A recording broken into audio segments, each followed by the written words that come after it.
1, 2, 3.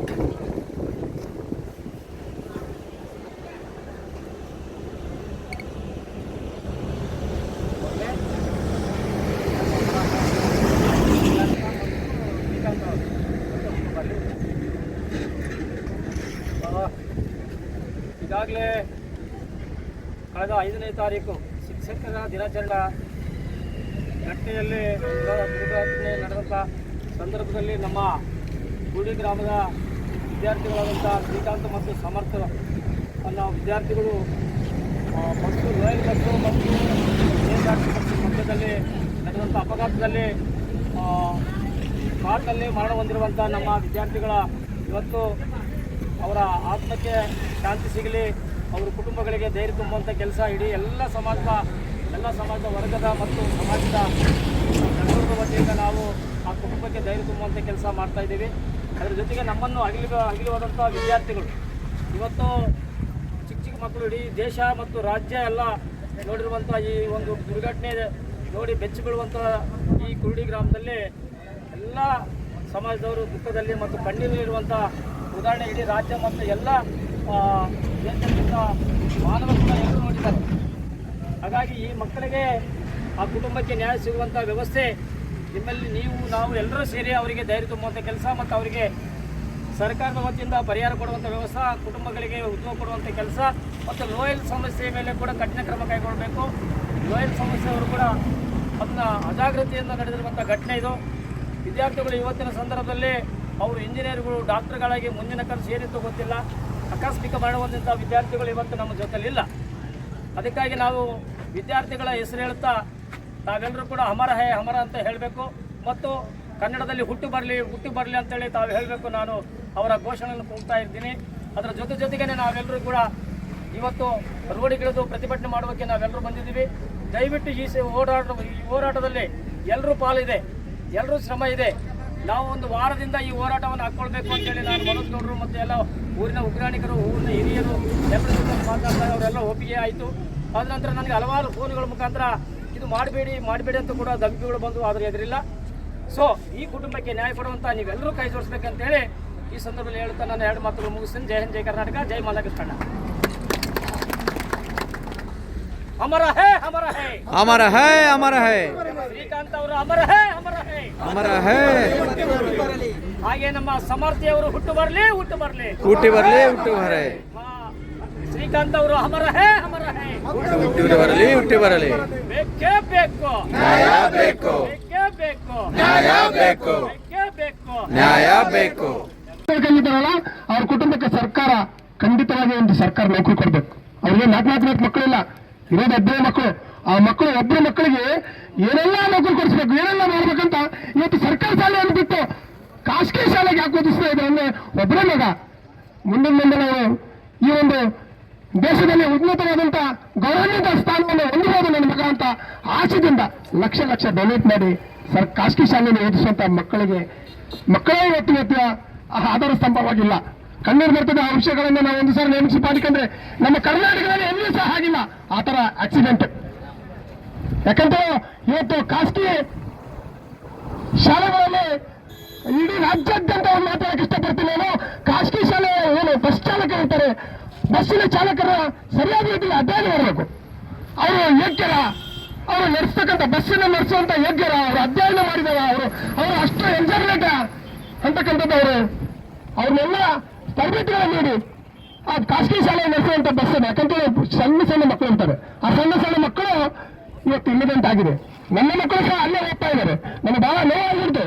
ಅಲ್ಲಿ ಹೋಗ್ತಕ್ಕಂಥ ನನ್ನ ಮಕ್ಕಳು ಆಕ್ಸಿಡೆಂಟ್ ಅಂತ ಕೇಳೋಣ ನಮ್ಮ ಮನೇಲಿ ನಮ್ಮ ಹೆಂಡತಿ ನಾವು ಊಟ ಮಾಡಲ್ಲ ತಂದಿದ್ದು ಯಾವ ಬಸ್ ಅಂತ ನೋಡಿ ಎಷ್ಟು ಅರಾತುರಿಯಾಗಿ ಖಾಸಗಿ ಶಾಲೆಯ ಶಿಕ್ಷಕರೇ ಆಡಳಿತ ಮಂಡಳಿಗೆ ಮಾತಾಡ್ತೀನಿ. ಬಸ್ಸಿನ ಸಮಯನ ನಿಧಾನವಾಗಿರ್ತಲ್ಲ ಮಕ್ಕಳ ನಿಧಾನವಾಗಿ ಕರ್ಕೊಂಡ್ಬನ್ನಿ ಅಂತ ಅವ್ರು ಆದೇಶನ ಅಪ್ಲಿಕೇಶನ್ ನೀಡಬೇಕು.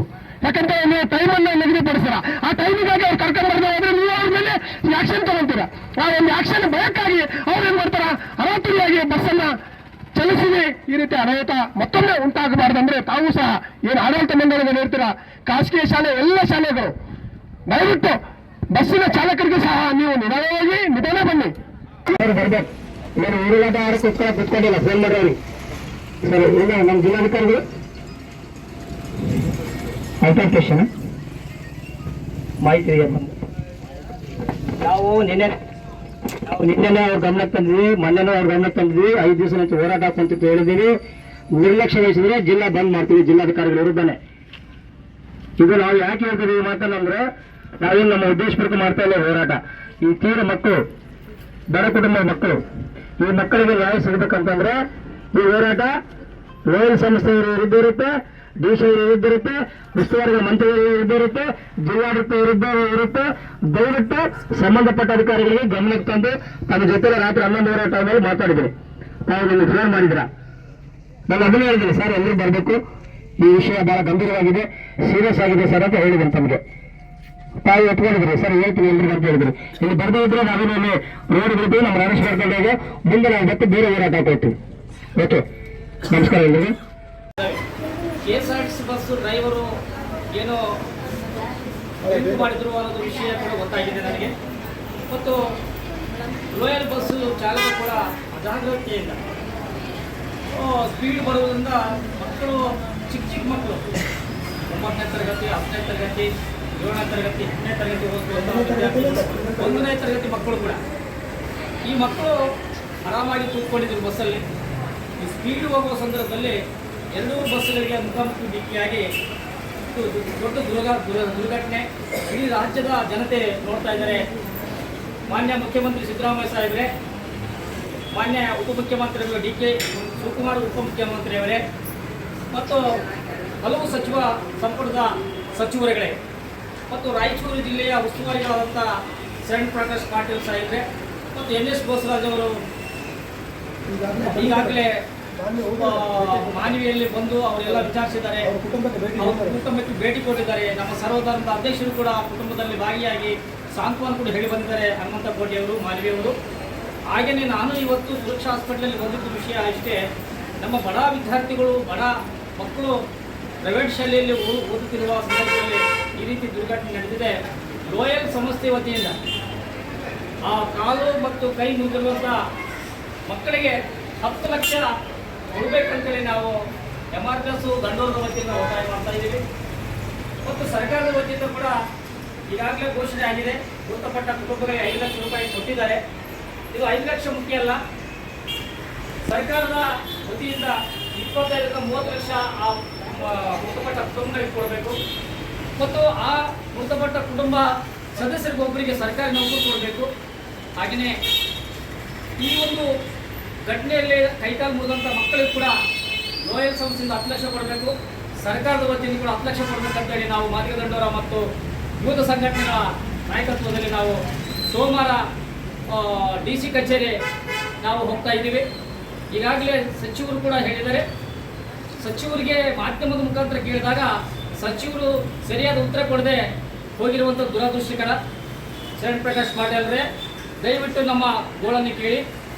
ಈ ಚಿಕ್ಕ ಮಕ್ಕಳಿಗೆ ಓದುವಂಥ ಮಕ್ಕಳು ಅನಾಥ ಮಕ್ಕಳಾಗಿದ್ದಾರೆ, ಕೈಕಾಲು ಮುರಿದು ಅಂಗವಿಕಲರಾಗ್ತಾ ಇದ್ದಾರೆ. ಇದಕ್ಕೆ ಹೊಣೆಗಾರರು ಯಾರು? ನಿಮ್ಮ ಸರ್ಕಾರ, ನಿಮ್ಮ ಕಾಂಗ್ರೆಸ್ ಸರ್ಕಾರ. ಇವತ್ತು ಜಿಲ್ಲಾಧಿಕಾರಿಗಳಾಗಿರುವಂಥ ಯಾರು KSRTC DC ಅವರು ನಿರ್ಲಕ್ಷ್ಯದಿಂದ ಇವತ್ತು ದುರ್ಘಟನೆ ಆಗಿದೆ. ಯಾಕಂದರೆ ಪ್ರೈವೇಟ್ ಡ್ರೈವರ್ಗಳು ತಗೊಂಡು ಅವ್ರನ್ನ ಯಾವುದೇ ರೀತಿ ಬಳಸ್ಕೊಂಡ್ರೆ ಗೊತ್ತಿಲ್ಲ. ಆದರೂ ಇವತ್ತು ಈ ಘಟನೆಗೆ ಸ್ಪಂದಿಸಿ ನಾವು ಈ ಕುಟುಂಬಕ್ಕೆ ಧೈರ್ಯ ತುಂಬುವಂಥ ಕೆಲಸ ಮಾಡ್ತಾ ಇದ್ದೀವಿ. ಈಗಾಗಲೇ ರಸ್ತೆಗಳು ಸರಿಯಿಲ್ಲ, ತಗ್ಗಿ ಕಕ್ಕುಗಳಿರೋದ್ರಿಂದ ರೋಡಿನ ನೆಪದಲ್ಲಿ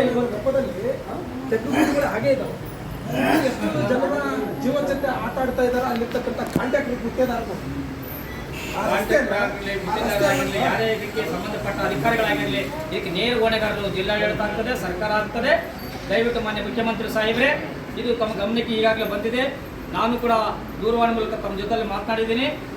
NS ಬೋಸರಾಜ್ ಸಾಹೇಬ್ರೆ ಮತ್ತು ಶರಣ್ ಪ್ರಕಾಶ್ ಪಾಟೀಲ್ರೇ, ನಾಳೆ ಸೋಮವಾರ ದಿವಸ ದೊಡ್ಡ ಮಟ್ಟದಲ್ಲಿ ಹೋರಾಟ ಇರುತ್ತೆ. ಆ ಹೋರಾಟದಲ್ಲಿ ಬಂದು ನೀವು ನಿರ್ದಾಕ್ಷಿಣ್ಯವಾಗಿ ಸರ್ಕಾರದ ವತಿಯಿಂದ ಇಷ್ಟು ಲಕ್ಷ ಕೊಡಬೇಕಂತ ನಾವು ಒತ್ತಾಯ ಮಾಡ್ತಾ ಇದ್ದೀವಿ. ಈ ಮಕ್ಕಳಿಗೆ ಕೈಕಾಲು ಮುರಿದಂಥ ಲೋಯಲ್ ಸಂಸ್ಥೆಗಳು 10 ಲಕ್ಷ ಕಡ್ಡಾಯ ಕೊಡಲೇಬೇಕಂತೇಳಿ ಈ ತಾಯಂದರು ಮತ್ತು ಇವರೆಲ್ಲ ಬಡ ಕುಟುಂಬದ ವತಿಯಿಂದ ನಾನು ಒತ್ತಾಯ ಮಾಡ್ತಾ ಇದ್ದೀನಿ. ನಾವು ಸರ್ವಧರ್ಮದ ಅಧ್ಯಕ್ಷರಾದಂಥ ಹನುಮಂತ ಕೋಟೆಯವರು ನಾವು ಒಟ್ಟಾರೆ ಸೇರಿ ನಾಳೆ ಸೋಮವಾರ ದೊಡ್ಡ ಮಟ್ಟದಲ್ಲಿ ಹೋರಾಟ ಮಾಡಲಿಕ್ಕೆ ಸಿದ್ಧವಾಗಿದ್ದೀವಿ. ನಮ್ಮ ಹೋರಾಟಕ್ಕೆ ಆಸ್ಪದ ಕೊಡದೆ ತಕ್ಷಣವೇ ಈ ಕುಟುಂಬಕ್ಕೆ ತಾವು ಪರಿಹಾರ ಒದಗಿಸ್ಕೊಡ್ಬೇಕಂತ ನಾವು ಒತ್ತಾಯ ಮಾಡ್ತಾ ಇದ್ದೀವಿ.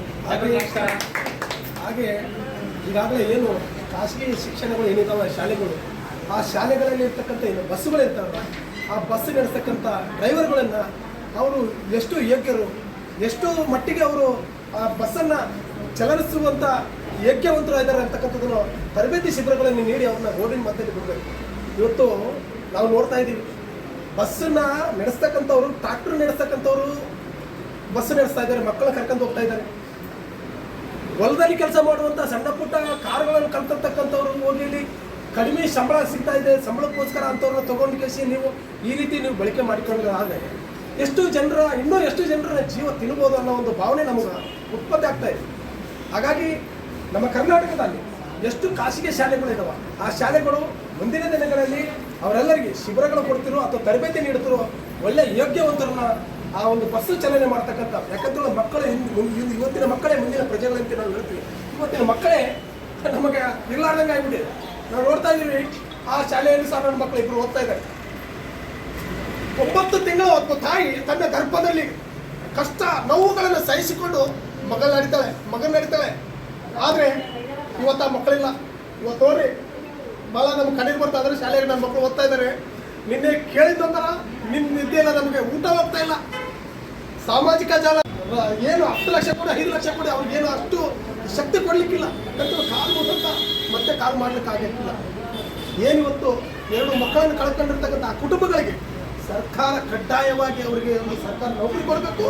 ಹಾಗೆ ಏನು ಆ ಸಮಸ್ಯೆ ಇದೆಯಲ್ಲ, ಲೋಯಲ ಸಮಸ್ಯೆ, ಆ ಸಮಸ್ಯೆ ಆ ಒಂದು ಏನು ನಡೆಸ್ತಕ್ಕಂಥ ಆಡಳಿತ ಮಂಡಳಿ ಏನಿದೆಯಲ್ಲ ಅವರಿಗೆ ಒಂದು ಸರ್ಕಾರ ನೌಕರಿ ಕೊಡಬೇಕು.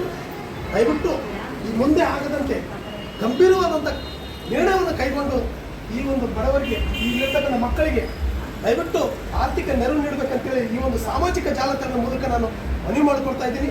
ಇದೇನು ನಮ್ಮ ಹಿರಿಯರು ಬಂದಿದ್ದಾರೆ, ನಮ್ಮ ಮೂಕಪ್ಪ ಕಟ್ಟಿಮಣ್ ಅವರು ಶಿಕ್ಷಣ ವೃತ್ತಿಯಲ್ಲಿ ತಮ್ಮ ನಿವೃತ್ತಿ ಹೊಂದಿರತಕ್ಕಂಥವ್ರು.